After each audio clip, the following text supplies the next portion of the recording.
എനിക്കറിയാം നമ്മൾ ആക്ച്വലി മാർക്കോനെ കുറിച്ചിട്ട് നേരത്തെ തന്നെ ഒരു വീഡിയോ ചെയ്യാൻ പ്ലാൻ ചെയ്ത് വച്ചിട്ടുള്ളത് തന്നെയായിരുന്നു. പക്ഷെ അതിൻ്റെ ഇടയ്ക്ക് എനിക്ക് പനി പിടിച്ചിട്ടുണ്ടായിരുന്നു. ഇപ്പോഴാണ് വലിയ കുഴപ്പമില്ലാതെ തോന്നിയിട്ടുള്ളത് എനിക്ക് തന്നെ.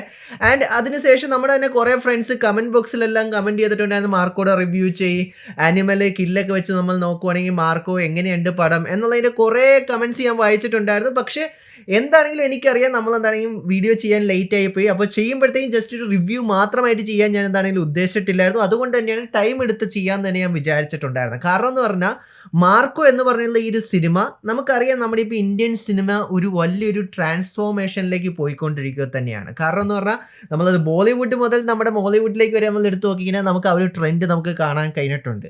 ആൻഡ് ആ ഒരു ട്രെൻഡിനകത്ത് എവിടെയാണ് മാർക്കോ പോലത്തെ ഈ ഒരു സിനിമ വന്നിട്ടുള്ളത്, ആൻഡ് മാർക്കോ എന്ത് ചേഞ്ചസ് ആണ് ഡ്രാസ്റ്റിക്കലി നമ്മുടെ ഇന്ത്യൻ സിനിമയ്ക്ക് വേണ്ടി ചെയ്തിട്ടുള്ളത്, ആൻഡ് മാർക്കോ പോലെ തന്നെ അനിമൽ ആണെങ്കിലും കില്ലാണെങ്കിലും ഇതിനെക്കുറിച്ചിട്ടുള്ളൊരു കംപ്ലീറ്റ് ഒരു എക്സ്പ്ലനേഷൻ വീഡിയോ തന്നെ ചെയ്യാമെന്നാണ് ഞാൻ വിചാരിച്ചത്. ജസ്റ്റ് ഒരു റിവ്യൂ ആക്കി മാത്രം എന്താണെങ്കിലും ഇത് ഒതുക്കാൻ പോകുന്നില്ല.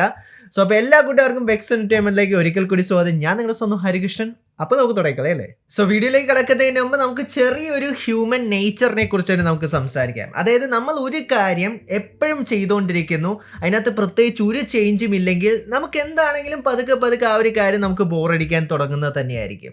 അത് ഏതൊരു കാര്യം നിങ്ങൾ എടുത്തു നോക്കണേ, നമ്മൾ ഡേ ടു ഡേ ചെയ്യുന്നൊരു ആക്ടിവിറ്റി ആണെങ്കിലും നമ്മളിപ്പോൾ കണ്ടുകൊണ്ടിരിക്കുന്ന ഒരു സെയിം ഒരു സിനിമ അല്ലെങ്കിൽ സീരീസ് ആണെങ്കിലും നമ്മൾ എപ്പോഴും നമുക്ക് എക്സ്പെക്ട് ചെയ്യുന്ന കാര്യങ്ങൾ ഈ ഒരു സെയിം കാര്യം തന്നെ പിന്നീട് നമ്മൾ കണ്ടുകൊണ്ടിരിക്കണം. അതിൻ്റെ ഏറ്റവും വലിയ എക്സാമ്പിൾ ഞാൻ പറയുകയാണെങ്കിൽ നമ്മുടെ ടി വി സീരിയൽസ് തന്നെയാണ്.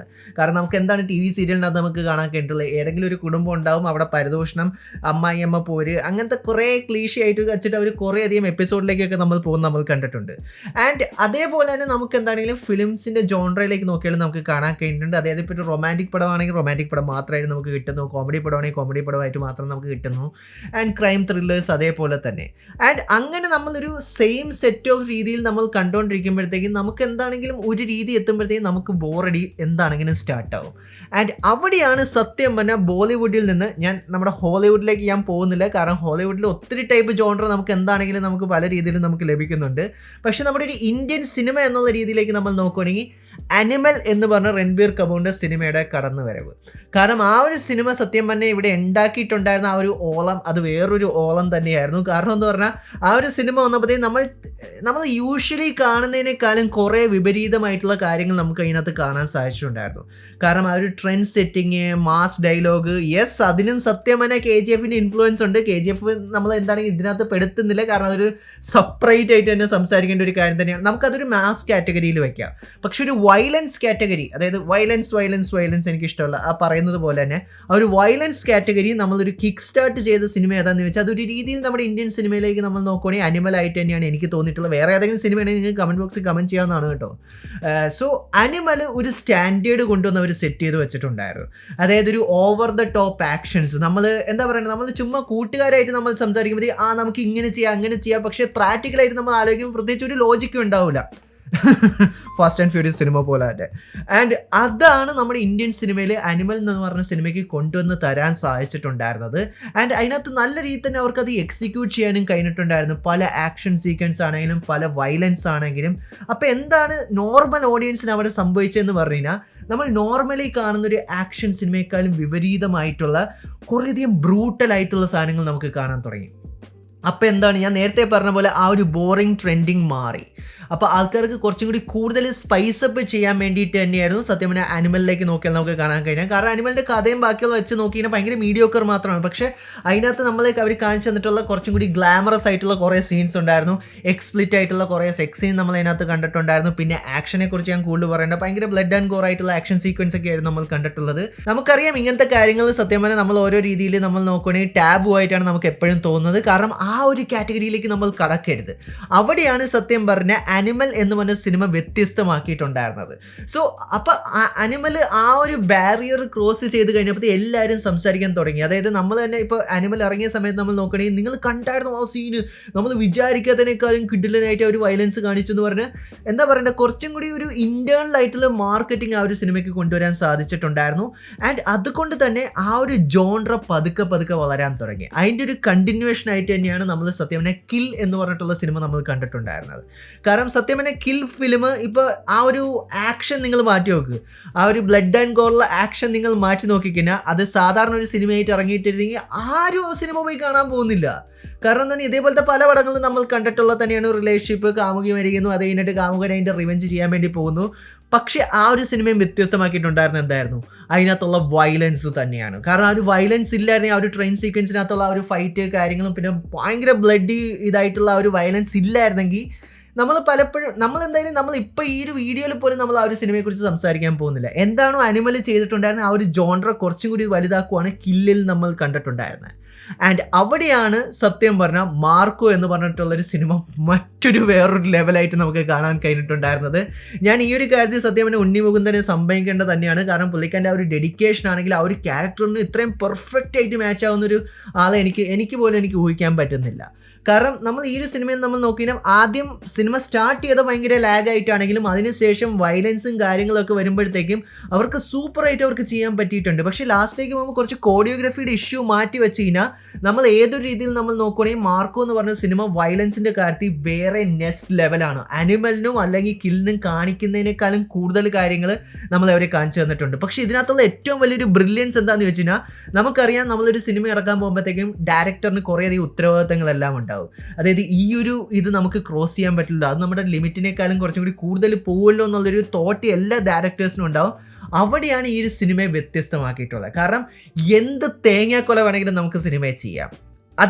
അതിൻ്റെ ആൻസറാണ് നമുക്ക് മാർക്കോ എന്ന് പറഞ്ഞ സിനിമ നമ്മളെ കാണിച്ചു തന്നിട്ടുള്ള. ആ ഒരു റീസണുള്ളത് കൊണ്ട് മാത്രമാണ് നമ്മുടെ മലയാളത്തിൽ ഈ ഒരു സിനിമ ഇറങ്ങിയിട്ടെങ്കിലും നമ്മുടെ മലയാള ഇൻഡസ്ട്രിയിൽ ഈ ഒരു സിനിമ ഇറങ്ങിയെങ്കിലും ഈ സിനിമയ്ക്ക് ഇപ്പോൾ വേൾഡ് വൈഡ് ആയിട്ടുള്ള അംഗീകാരങ്ങൾ വരെ കിട്ടുന്നതും അല്ലെങ്കിൽ റെക്കഗ്നൈസേഷൻ കിട്ടുന്നതും ആൻഡ് ഉണ്ണി മുകുന്ദൻ്റെ ആ ഒരു സ്റ്റാർഡമിലേക്കും ഇപ്പോൾ ആൾക്കാർക്ക് മനസ്സിലാക്കാൻ തുടങ്ങി. അതായത് ഇങ്ങനത്തെ ഒരു സിനിമ വീണ്ടും നമ്മുടെ കേരളത്തിൽ നിന്ന് വന്നു എന്നുള്ള കാര്യങ്ങളെല്ലാം കുറച്ചും കൂടി ട്രെൻഡിങ് അതിൻ്റെ ഒരു റീസൺ അത് തന്നെയാണ്. കാരണം എന്ന് പറഞ്ഞാൽ അതിനകത്തുള്ള എക്സ് ഫാക്ടർ എന്താണെന്ന് ചോദിച്ചാൽ അത് ഈ ഒരു നമ്മൾ പ്രതീക്ഷിക്കാത്തതിനേക്കാളും അപ്പുറമായിട്ടുള്ളൊരു ആക്ഷൻ തന്നെയാണ്. നമുക്കറിയാം ഹനീഫ് തന്നെയായിരുന്നു മിഖായൽ സിനിമയും പുള്ളിക്കാരൻ തന്നെയായിരുന്നു ഡയറക്റ്റ് ചെയ്തിട്ടുണ്ടായിരുന്നത്. പക്ഷേ അങ്ങനത്തെ പുള്ളിക്കാരൻ്റെ ബാക്കിയുള്ള സിനിമകളിലേക്ക് നമ്മൾ നോക്കിയാൽ മീഡിയോക്കർ ആയിട്ടാണ് നമുക്ക് കാണാൻ കഴിഞ്ഞിരിക്കുന്നത്. പക്ഷേ ഈ ഒരു സിനിമയ്ക്കകത്ത് പുള്ളിക്കാരൻ്റെ പ്രത്യേകിച്ച് ഒരു ബ്ലൂ പ്രിൻ്റ് ഉണ്ടായതുപോലെ എനിക്ക് തോന്നിയില്ല. എന്ത് വേണമെങ്കിലും ചെയ്യാം എന്നുള്ള രീതിയിലാണ് പുള്ളിക്കാരൻ ഈ ഒരു സിനിമ ഡയറക്റ്റ് ചെയ്തതായിട്ടാണ് എനിക്ക് തോന്നിയിട്ടുണ്ടായിരുന്നത്. പിന്നെ ആ ഒരു ടോണ് നമുക്കറിയാം പല രീതിയിലും നമുക്ക് ജോൺ വിക്ക് സിനിമയുടെയും വൈബ് അവർക്ക് കൊണ്ടുവരാൻ സാധിച്ചിട്ടുണ്ട്. ആൻഡ് ഞാൻ നേരത്തെ പറഞ്ഞല്ലോ നമ്മളിപ്പോൾ ഹോളിവുഡിനെ കുറിച്ച് നമ്മൾ സംസാരിക്കുന്നില്ല. കാരണം അങ്ങനെ സംസാരിക്കുകയാണെങ്കിൽ നമുക്ക് കുറേ സിനിമകൾ അതിൻ്റെ കൂടെ തന്നെ വരുന്നത് തന്നെയാണ്. പക്ഷേ ഒരു രീതിയിൽ ജോൺ വിക്ക് ആണ് ഈ സത്യം പറഞ്ഞ ഈ ഒരു ഇത് നമ്മളെ സ്റ്റാർട്ട് ചെയ്യാൻ നമുക്ക് കാണാൻ കഴിഞ്ഞിട്ടുള്ളത്. പക്ഷേ ഈ ഒരു സിനിമയ്ക്കകത്ത് ശരിക്കും നമുക്ക് ഉണ്ണി മുകുന്ദനെ ഒരു ബൂഗി മാനായിട്ട് തന്നെ നമുക്ക് കാണാൻ കഴിയുന്നുണ്ട്. കാരണം എന്ന് പറഞ്ഞാൽ നമുക്കറിയാം ജോൺ വിക്കിനെ പറയുന്നത് ബൂഗി മാൻ എന്നാണ്. പക്ഷേ അതിനേക്കാളും കുറച്ചും കൂടി നമ്മുടെ മലയാളത്തിൽ അത് ആക്യുറേറ്റ് ആയിട്ട് ചിത്രീകരിക്കാൻ സാധിച്ചത് അത് മാർക്കോ സിനിമയ്ക്കായിട്ട് എനിക്ക് തോന്നിയിട്ടുണ്ടായിരുന്നു. ആൻഡ് മാർക്കോയുടെയും ഒരു പ്ലോട്ടിലേക്ക് നമ്മൾ നോക്കിയാൽ അത്രയ്ക്കും വലിയ പ്ലോട്ട് നമുക്ക് കാണാൻ കഴിഞ്ഞിട്ടില്ല. ഇതും സത്യം പറഞ്ഞാൽ ഒരു റിവെഞ്ച് സ്റ്റോറി തന്നെയാണ്. കാരണം ഇങ്ങനത്തെ സിനിമകളുടെ എല്ലാം സത്യം പറഞ്ഞാൽ റിവെഞ്ച് സ്റ്റോറീസ് ആണ് നമ്മൾ കണ്ടിട്ടുള്ളത്. പക്ഷേ ഞാൻ ഈ പറഞ്ഞ പോലെ തന്നെ അഡൾട്ട് ആയിട്ടുള്ള കണ്ടന്റ് അതേപോലെ തന്നെ എക്സ്ട്രീം വയലൻസ് കാര്യങ്ങൾ വെച്ചിട്ടാണ് സത്യം പറഞ്ഞാൽ ഈ ഒരു സിനിമയുടെ ഒരു എക്സ് ഫാക്ടർ നമുക്ക് കാണാൻ സാധിക്കുന്നത് തന്നെ. സോ ഞാൻ എന്താണെങ്കിൽ നല്ല രീതിയിൽ തന്നെ ഹാപ്പി തന്നെയാണ്. കാരണം നമ്മുടെ ഇൻഡസ്ട്രിയിൽ ഇങ്ങനെ ഒരു സിനിമ വരുവാന്ന് കേൾക്കുമ്പോൾ തന്നെ നമുക്കറിയാം നമുക്ക് ഇത്തവണ തന്നെ കുറേയധികം നല്ല സിനിമകൾ നമ്മുടെ ഇൻഡസ്ട്രിയിൽ നിന്ന് തന്നെ വന്നിട്ടുള്ളത് തന്നെയായിരുന്നു. ആൻഡ് അതിൻ്റെ കൂടെ മാർക്കോ പോലത്തെ ഇതേപോലെ തന്നെ ഒരു എക്സ്ട്രീം വയലൻസ് ഉള്ള ഒരു സിനിമയും കൂടി നമുക്ക് ലഭിക്കുക. ആൻഡ് ഉണ്ണിയേട്ടൻ എന്താണെങ്കിൽ ഡിസർവിങ് ആയിട്ടുള്ളൊരു ആക്ടർ തന്നെയാണ്. അത് വലിയൊരു കാര്യമായിട്ട് തന്നെയാണ് എനിക്ക് തോന്നിയിട്ടുള്ളത്.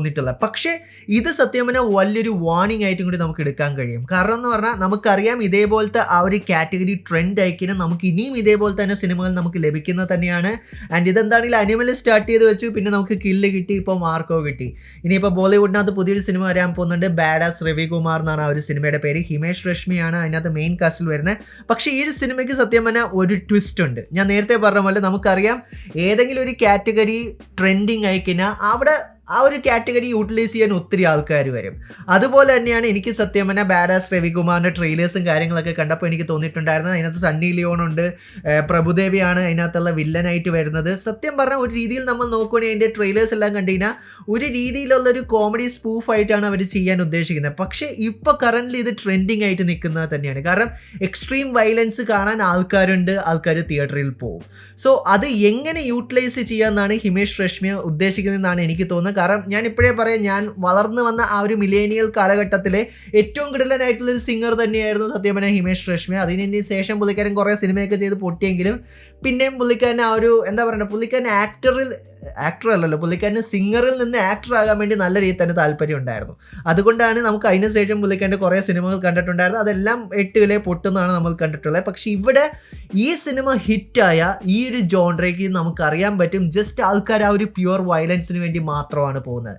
അതിനിപ്പോൾ സ്പൂഫ് ആണെങ്കിൽ തന്നെയും ആൾക്കാർക്ക് ഇതിനകത്ത് വേണ്ട ഒരു കാര്യം എന്ന് പറഞ്ഞാൽ കുറേയധികം ക്രിയേറ്റീവ് ആയിട്ടുള്ള വയലൻസ് കാണണം, അതുകൂടാതെ തന്നെ അഡൾട്ട് ആയിട്ടുള്ളൊരു കാര്യം കാണണം. അതിൻ്റെ ഒരു എക്സ്പെരിമെൻ്റൽ എന്നുള്ള രീതിയിൽ തന്നെയാണ് നമുക്ക് എന്താണെങ്കിലും ഈ ഒരു ബാഡാസ് രാജ്കുമാർ എന്ന് പറഞ്ഞിട്ടുള്ള ഒരു രാജ്കുമാർ അല്ലല്ലോ, ബാഡാസ് രവികുമാർ എന്ന് പറഞ്ഞിട്ടുള്ള നമുക്ക് ഈ ഒരു സിനിമ നമുക്ക് കാണാനും കഴിഞ്ഞിട്ടുള്ളത് തന്നെ. സോ ഓവറോൾ ഞാൻ ഇത്രയും ഞാൻ പറയുള്ളൂ. അതായത് നമ്മളിപ്പോൾ ഏതൊരു കാര്യങ്ങൾ നമ്മൾ തന്നെയും പിന്നെയും ഒരേപോലെ തന്നെ കാര്യങ്ങൾ ചെയ്തുകൊണ്ടിരുന്നത് അത് ആർക്കാണെങ്കിലും ബോറടിക്കും.